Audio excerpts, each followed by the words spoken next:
to Brigham Young last weekend, and the notion that they could shake down the Thunder against Michigan just seems quaint and antiquated, especially when Ryan Mundy comes up with a pick. Wolverines already up 6-0 in the ensuing drive. The freshman, Chad Henne. Chad Henne, same page, Braylon Edwards. Set up Garrett Rivas field goal, and Michigan not putting it in the end zone, up 9-0, but the Irish found a running back. They really did, Reese. I thought the difference in the game was finding this young man right here, Darius Walker, the true freshman, attacking the perimeter with his speed, 6 yards in for the touchdown for Notre Dame. And after the Irish had the lead, this is the play that Lloyd Carr said seemed to give Notre Dame confidence. The blocked punt.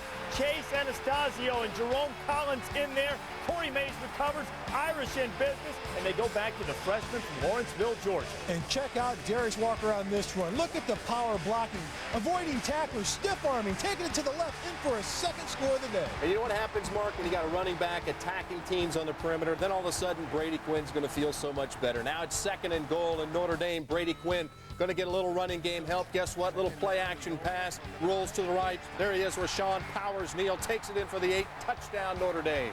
Notre Dame up 28-12. Michigan tried to rally, but for the 5th straight year, the Wolverines lose their road opener, and Notre Dame, which in the offseason did 38 sprints, 38 push-ups, 38 reps, remembering that 38-0 shellacking they got by the Wolverines last year, they get a measure of redemption and perhaps put Tyrone Willingham on more solid footing with the fans.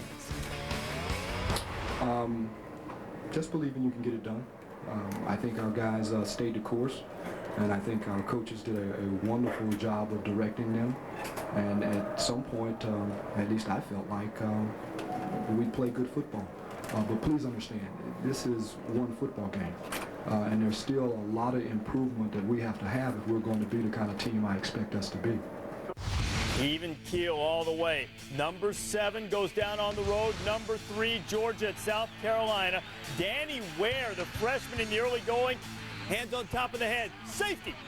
Blue Holtz up 2-0. And then Dondrell Pinkins finding Troy Williamson. Short pass, long run. The Gamecocks. Troy Williamson logging on, part of the Gone Network. Got a penalty for that. Lou got right up in his grill, but smartly, he took off the helmet, so he didn't get with the face mask. And David Green, oh, that was read beautifully by another freshman. Poe Simpson, pick 6.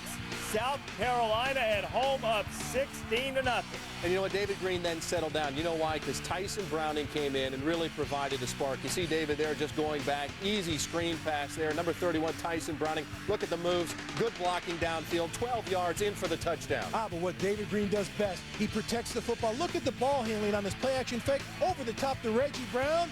In for the score. Georgia has the lead 20-16. This is the 4th and 1 play, and Dondrell Pinkins stood up and stopped on the bootleg. You guys were okay with the call, though? Love the call. 240 pounds outside, Reese. I didn't. In a 20-16, I'll give you a chance, Mayday. Come on, man. Come 20-16 over. game. Pinkins is picked off by the redshirt freshman Paul Oliver. I keep saying that. A lot of young guys in this game. You didn't really like the call on the 4th and 1 that South Carolina made? I like the decision to go for it on 4th and 1. I did not like the call. Why roll your quarterback out 5 yards deep to try to swarm and get around the defense? 20-16, Georgia goes on the road. They take care of South Carolina. Danny Ware, by the way, left this game with a chest contusion, and the Dogs allowed just 84 yards rushing. The Horseshoe to take on Ohio State. Scoreless in the first quarter. Justin Zwick, who had a fine day, threw for over 300. Santonio Holmes caught most of them. An 80-yard bomb. Antonio Holmes over 200 yards receiving, 7-0 Ohio State. It's 21-14. Here is Zwick, picked off by Chris Royal. Well, you saw the great pass by the freshman. Then the next play just misses a safety there. Forced ball there for Justin Zwick. And Stan Hill looking for the senior Brad Bates. He is a native of the state of Ohio, comes back to Columbus, ties the game late. But after a poor Marshall punt, Mike Nugent, 55 yards out. Toby's leather, high enough, long enough. Ball game. Buckeyes get it done again. Ohio State 24-21 over Marshall. Ohio State, Tressel said after the game, we were lucky. I'm not buying it. Ohio State has now won 13 of its last 14 games decided by 7 points or less. Texas and Arkansas. Vince Young drops one on David Thomas. 49 yards. The Longhorns on the road up 9-0. Here's the Governor. And this is where Texas looked dominant. Early in the football game, running the ball. Cedric Benson takes the handoff, scurries 60 yards down the field, but can't get it in right there. Set up his own 3-yard touchdown run, and Matt Brown's team up 16-7, trying to atone for last year's loss at home. Carlos Owsley and his hair on the trick play, throwing it to DeCorey Birmingham. And all of a sudden, the right reverend had him back up by 1. But here's Young again. What a play. Great move, great athleticism, just makes this play up on his own. Finds Cedric Benson here, 13-yard touchdown, huge momentum shift there. Arkansas was leading at that point. Texas hangs on 22-20. If they so chose, they could put the state flag of Texas down in the Arkansas field, as the Hogs did down in Austin last year. Cedric Benson, over 200 total yards, both rushing and receiving. He's had a terrific start to the season. Fresno State and Kansas State. Paul Penninger leading his team. He threw a pick 6 early, put K-State up 7-0, but Dwayne Wright had the answer. Dwayne Wright slamming inside, and really Fresno State just took the fight to them, Mark. And Dwayne Wright again right here, powering himself to the left side, doesn't stop the legs, keeps them churning. Fresno State's up 14-7. And it would just get worse from there. Penninger out to Matt Rivera. Fresno State up by 10 points. Remember, since 1990, Kansas State had lost one non-conference game at home. I know they don't really play that many tough teams. That's an amazing interception by Brett Jones to keep Fresno State out of the end zone, at least temporarily. One of the more spectacular plays you'll ever see by Jones. But in a 31-14 game, here's Penninger to Rivera. And what an excellent screen. Look at the lineman running down the field, picking up blocks, knocking people down, getting Rivera into the end zone. Outstanding job by the offensive line. I love it when they're out in the open field making blocks. 45-21 the final. Fresno State, after winning at Washington, they win at Kansas State. They have 9 wins since 2000 against teams from BCS conferences. Nobody else in America can match that number. Southern Mississippi taking on Nebraska in Lincoln. Joe Daly's had problem with turnovers last play of the third quarter, and he found a wide open Nathan Stewart. Problem is Nathan Stewart, well, see, he plays for Southern Mississippi. Yeah, we know this. Nebraska's lead is cut to 17-15. The two-point conversion does not go. Sometimes you feel like a nut, sometimes you don't. Dustin Allman, well, he's got Marvin Young, and Nebraska doesn't. I didn't want to say don't because that would be a grammatical error. 21-17, Southern Mississippi up. Daly trying to save the Huskers. What a brilliant defensive play by Caleb Hendricks. And now the last chance for the Huskers, trying to save themselves at home. Daly. Oh, Daly's got to get the first down. Daly's got to get the first down. Don't go out of bounds without the first down. No, he went out of bounds without the first down. Bill Callahan's team, Southern Mississippi, coming into Lincoln, 21-17. That is the first home non-conference loss for Nebraska since 1991. Yeah, I was there, Reese. And I thought you might have been. 21-17, Southern Mississippi with a very impressive victory. However, in the Big 12 North, as you look at it from the standpoint of the way the media predicted the teams to finish in the preseason last weekend for Sylvester Croom as he beat Tulane, but well, Auburn's not Tulane. Sly knew that going in. He said, we don't have the talent they do. That's obvious. Jason Campbell to Anthony Mix. And here's the Cadillac. And I love the way, the vision. Look at that, breaking tackles. Look at those legs. They never stop moving. The hips swivel. He finds a way to get to the 1-yard line. You know, Reese, I got to tell you, Cadillac Williams might be the toughest running back to get down to the ground. I don't know who made that call earlier in the day. I am so glad that you finally listen to me every now and then, you know? Yeah. I agree with you. I'm just saying, as the host, it's nice that you step out every now and again and make those predictions. You don't have to be a weatherman to know which way the wind's blowing. Busting teams, or at least potentially, and the Utes up 3-0 on Stoops' team, and Alex Smith. Nice Steve Savoy for the touchdown. Big night against Texas A&M. It's 10-0. 10-3 now the score when Marty Johnson, a little draw play. But the running Utes up 17-3. 17-6, Casey Evans comes off the corner, forces the fumble. Utah's got it. Utah defense stepping up big, and Utah going on the road. Utah hadn't won in the state of Arizona since the mid-70s, 1975, and Urban Meyer, no longer an urban legend, no urban myth. These guys are the truth. Going and getting a solid win. No, Arizona's rebuilding, but still Utah continues to be impressive. The battle for the Cy-Hawk Trophy, Iowa State and Iowa, and Hawkeyes. Albert Young punches it in, give Iowa a 7-0 lead. Drew Tate looking for Ed Hinkle. Look at old Ed Hinkle here. Great hands. Look at the dive. Full extension. Touchdown, Iowa.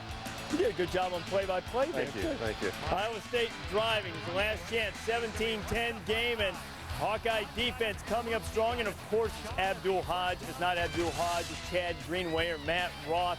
A defense taking care of the Cyclones.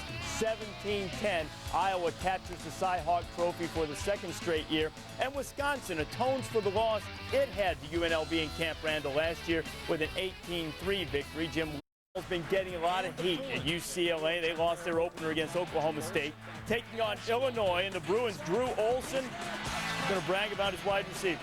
Greg Bragg with the catch, 7-0. Bruins on top. Here is Maurice Drew. Bruins finding some offense. You know, sometimes you look at this offense, they look so good. I mean, they have a nice quarterback, good wide receivers. Maurice Drew does a nice job. Here's Drew Olson again, good protection, beautiful throw, wide open touchdown to Bragg again. UCLA was up 21-7 at that point. UCLA, a 35-17 win on the road, and Indiana goes into number 25 Oregon, and they win 30-24. A little bit of an oddity. The last 10 seasons in radar it's had in the ACC is Virginia. The competition hasn't been stiff yet, but they've been excellent against North Carolina. Wally Lundy there, and then Marcus Weeks. You know, Virginia hadn't returned a kickoff for a touchdown since the last time North Carolina came to Charlottesville, and it was Marcus Weeks again. It just breaks your back, Reese. I mean, you finally get down there, and all of a sudden you kick off, and just great blocking, great vision, and great speed. It's 21-7, and all of a sudden you turn around. It's 28-7 Virginia. They're for real, guys. Put 56 up on the board on this Saturday, Trev. 12th straight home win against North Carolina. You go back to last year, the last 4 games for Virginia. Wally Lundy's got 10 touchdowns. They had 4 drives, 75 yards or more. This is a dangerous offense. Ralph Friedgen's team, 45 points against Temple. You just don't walk into the snake pit of Bird Stadium and stroll out with the victory. Sammy Maldonado, his first career 100-yard game. More from the SEC. Ole Miss and Alabama, we keep the Franklin theme going. Second quarter, Brody Croyle, Tyrone Prothro. 14-0 tied. Croyle 14-22, 169, 2 scores. Fourth quarter, take a look at Prothro. It's all about fundamentals. You know, I preach fundamentals, and here it is. Prothro's block is just enough to break Ray Hudson. Hudson 14 carries, a career-high $116, and Alabama wins 28-7, tied 2-0 for the first time since '99. Ole Miss 0-2 for the first time since '87. 18th ranked Clemson hosting Georgia Tech. Tigers needed double overtime to beat Wake last weekend. 3.5 minutes left. Clemson 17-14. Kyle Browning, the sophomore, had 80 yards on 5 carries. 54 right there in the Tigers lead, 24-14, under 2 minutes. Same score, Georgia Tech's Reggie Ball. End zone. Calvin Johnson makes the catch. We have a flag on the play. Replay. Pass interference on Clemson's Ty Hill. Touchdown Tech. It's 24-21. $1:49 left. First and 10 for Clemson. Charlie Whitehurst rolling left. He has room, but he slid short of the first down after the play. Georgia Tech calls their last timeout. Chan Gailey smart. Second and less than a yard for Clemson. Whitehurst on the keeper. Just short of the first down. 3rd and 1. Yusuf Kelly. Stuffed before the yellow line there on your television screen. 4th and 1. Back to punt. Oh! The punter just has to fall on the ball. That's a snafu. After the play, the long snapper, Jeff Rigsby, goes, oh, I can't believe it. 16 seconds left. Believe this. Reggie Ball, 11 yards. Johnson. Oh, Ball celebrates, and our man Rigsby, he's going to be in despair on the sidelines. After the kickoff, 3 seconds left. Hail Mary. It's Saturday. Mary works Sundays. Georgia Tech wins an unbelievable ball game, 28-24, and then they hydraulically bring the goalpost down. Kirk Oregon season opener. Indiana figured to be duck soup. Guess who got quacked? Hoosiers up 13 in the 3rd quarter. Lance Bennett Going to go 98 yards with this kickoff return, make it 30-10. Ben Jarvis Green Ellis ran for 91 and another score. Now, growing up, he was the next-door neighbor of ESPN's Stan Verrack. Wow. How's that for humanizing him? Clearly he's gathered himself and has moved on with his life. Oregon looking towards Oklahoma next week. Still had plenty of chances to win this weekend. 7 Duck turnovers. It's 30-24. Indiana. Joe Pa, Chestnut Hill, BC, and Penn State. Senior Paul Peterson makes 2 great plays in this game. This is the Eagles' opening drive. Look at Peterson roll out, buys all kinds of time, and David Cachetta makes a great catch in the end zone for a touchdown. Peterson 23 of 31, 199 and 3 touchdowns. 3rd and goal in the 3rd. Peterson rolling out again buying time. Watches Derek Wake, turns his back to Mark Palmer. That's the key to the play, and Palmer spots Peterson, comes back to the football, a 16-play, 74-yard drive on which the Eagles converted 5 third downs, 21-7. They beat Penn